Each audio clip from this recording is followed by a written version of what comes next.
Bonjour, alors aujourd'hui je voudrais répondre à une question qui m'a été posée par Vincent de la méthode Cramp.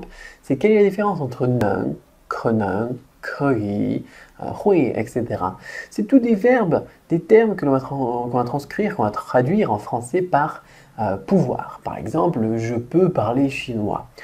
Est-ce que je peux aller au cinéma ce week-end, maman? Ou est-ce que tu pourrais me passer la moutarde, je sais pas moi, etc., etc. Et nous, en français, on va beaucoup traduire par pouvoir. Alors déjà, c'est difficile en anglais, quand on dit, tiens, je peux parler chinois, je peux parler anglais, on dit can, etc.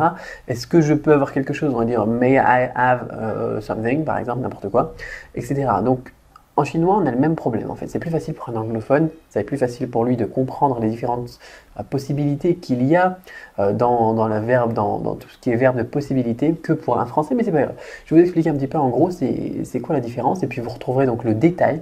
Le détail, ça c'est très important en dessous de la vidéo parce que il y a certains cas que je vais vous expliquer où effectivement on n'a qu'un choix. Et il y a certains cas où c'est interchangeable. Il y a certains cas où on dit, tiens, can you give me something, par exemple. Est-ce que tu peux me donner quelque chose? Et en anglais, est-ce que may I have, may you give me something, par exemple. Est-ce que tu peux me donner quelque chose? On peut l'interchanger. Par contre, on ne peut pas dire I may speak Chinese. C'est pas possible. C'est techniquement impossible. Donc, je vais vous expliquer tous les cas de figure. Hein, en dessous de la vidéo, quand est-ce que c'est interchangeable, quand est-ce que c'est pas interchangeable et dans quelle situation exacte il faut utiliser quel terme. Voilà. Donc c'est un petit peu technique, peut-être que ça intéressera moins ceux qui sont débutants et qui regardent les vidéos habituellement, mais ça intéressera plus ceux qui sont déjà lancés. Et ça, c'est dès le niveau 1, dès le premier niveau, dès le grand début, pour les grands débutants, qu'on va avoir affaire à ce genre de problème. Donc, plusieurs possibilités. D'abord, on a le non, c'est la possibilité en général. Voilà. Le hui, c'est le fait de savoir faire quelque chose, la possibilité de faire quelque chose que l'on a appris. Par exemple, je sais nager, je peux nager, je sais parler chinois, je peux parler chinois. Ensuite, on avait quoi? Le krenung. Krenung, ça c'est pour évoquer une probabilité seulement. C'est pas un verbe en fait. Ensuite, on avait qu'est-ce qu'on avait aussi comme terme que j'ai évoqué tout à l'heure? Krenung, hui, krui.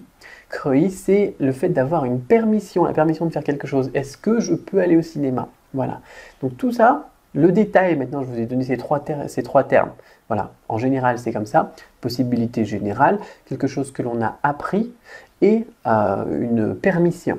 Eh bien, tout le détail ensuite maintenant de tout ça, vous le retrouvez en dessous de la vidéo avec toutes les exceptions, quand est-ce qu'on peut mélanger, quand est-ce qu'on ne peut pas mélanger, etc.